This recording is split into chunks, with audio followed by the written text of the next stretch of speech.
Greetings, comic friends. I hope you're all doing well. It is TGIW. Thank God it is Wednesday, celebrating New Comic Book Day, which in this case was yesterday as of this recording.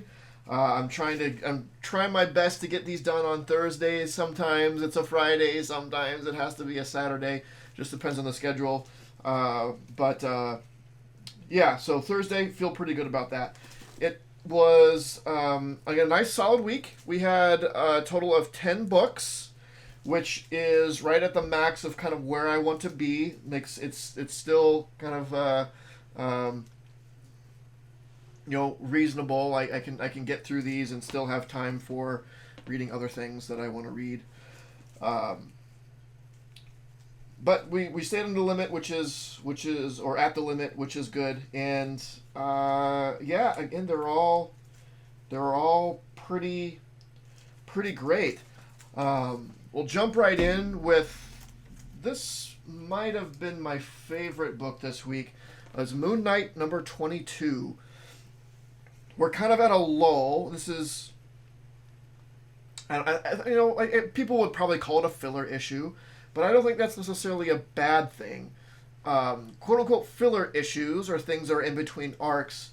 There's a lot of interesting stuff that can happen, and in this filler issue, we get some growth between the friendship, the relationship of Tigra and Mark, and I think Mark learns some lessons here and kind of grows as a person. Obviously he's a very awkward dude,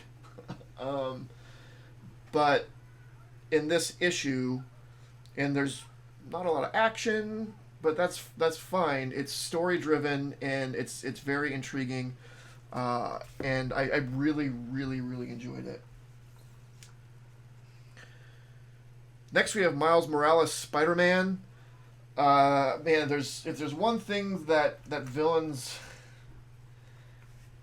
need to eventually learn is don't go after family. Don't nothing will get you on the bad side more of a hero than going after their family. And this new villain, her name escapes me, does just that. Basically, she was in contention for the same scholarship that Miles ended up getting, and she kind of became obsessed with him. Somewhere along the line, she figured out that he was also Spider-Man, and used her own sort of genius to come up with gadgets and whatnot to take him down. Her hatred is obviously misplaced. She's very misguided, very confused individual, but that doesn't make her any less dangerous. So this kind of wraps up this first arc. I believe there are still some questions around that new villain,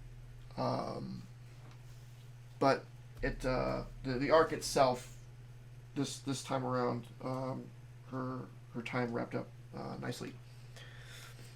Noctera number 13. Speaking of wrapping up, I believe this is also wrapping up. It's definitely feeling like it is. And I do think we're going to get some answers, some resolution to things. The end of this is pretty big. I think the end of this issue is pretty big. It definitely creates a bunch of questions, but it seems that those questions are going to lead to bigger answers, if that makes sense. But I do really enjoy this book. If you haven't been reading it, I suggest picking up in trade. It has been a great ride. My guilty pleasure, I love this Mad Balls versus Garbage Pail Kids. I don't have anything else to say about it. It's just it continues to make me happy. So, Maniac of New York, Don't Call It a Comeback, number 2. So there's a new Maniac. This time it is a lady. So instead of calling the Maniac Harry, Maniac Mary, And we get maybe a little bit of knowledge as to what these maniacs are. I think it needs to be explored a bit more, but it's the first hint of what they are, where they come from, or their origins. Up to this point, we know that it's probably something mystical, the way that Harry could just keep coming back and take bullets and whatnot and be fine. And then the mask. But it does start to hint a little bit that there is a background to it, which is good. I like Maniac of New York. I like sort of the mystery, but I mean, at some point you got to explain, like, okay, where is this coming from?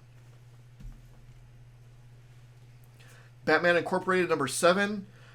Man, Professor Pig is messed up. So he had this armored car, van or whatever, and there were some low-level thieves like, whatever's in that, it's got to be cool. We want it. And they break in and steal it, and it is like this effigy of what Professor Pig calls Mother.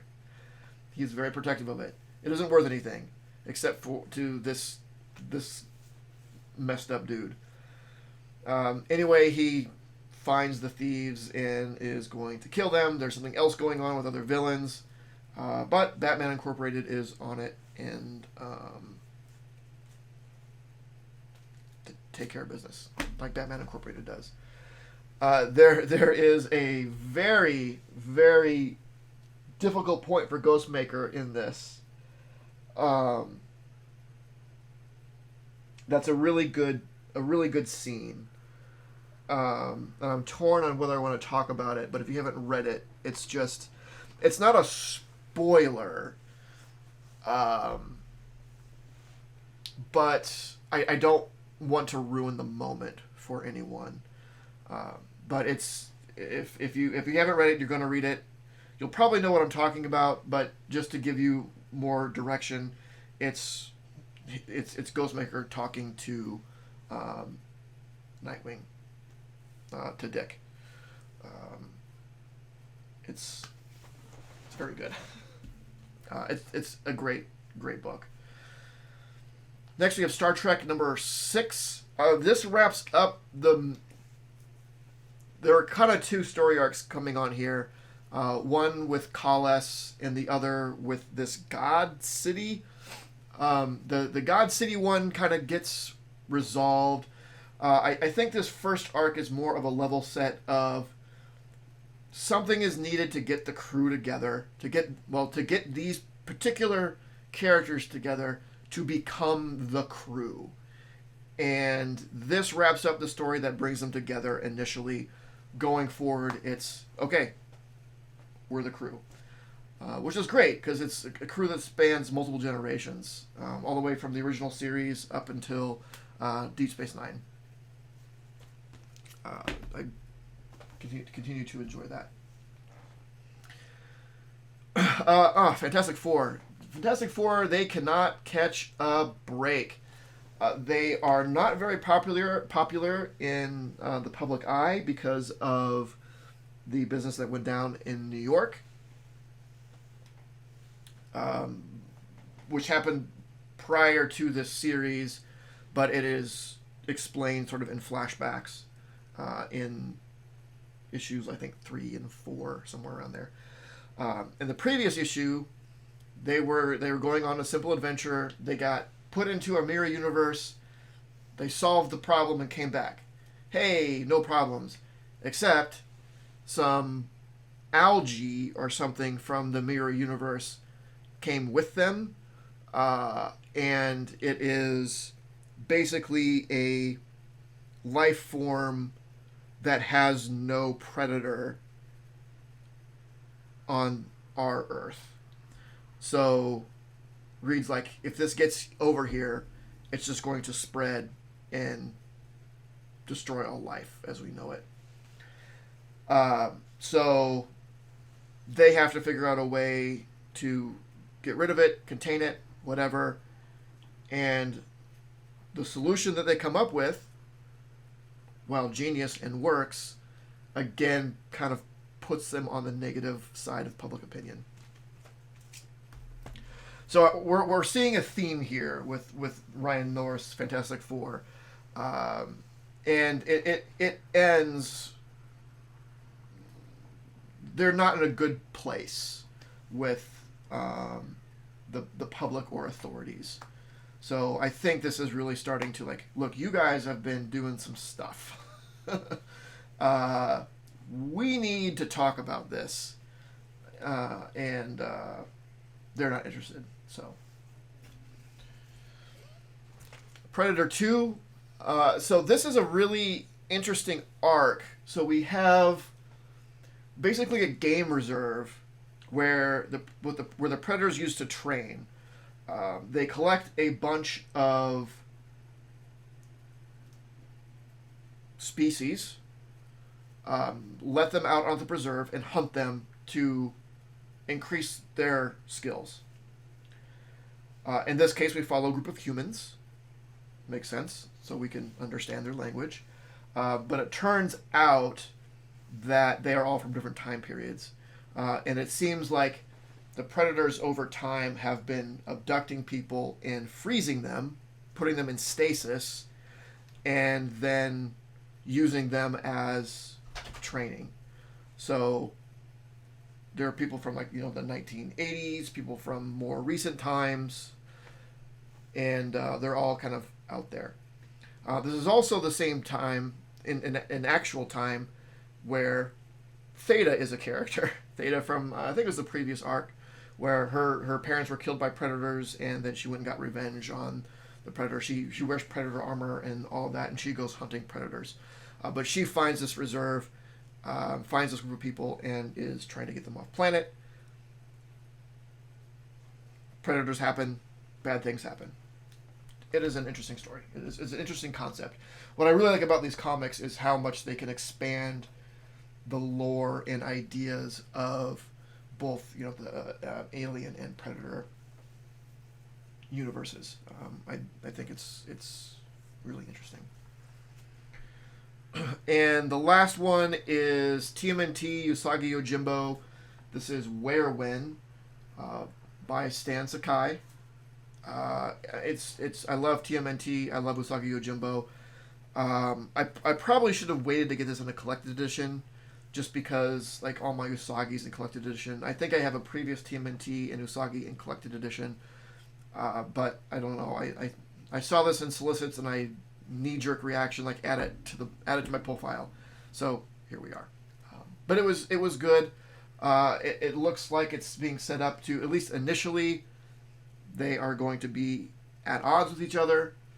But it looks it's like the normal like superhero misunderstanding, where they fight like, oh wait, we're on the same side, what? So that's where it's going, which is not surprising. Stan Sakai, I don't want to put this without making it sound like it's negative, because I don't think it is.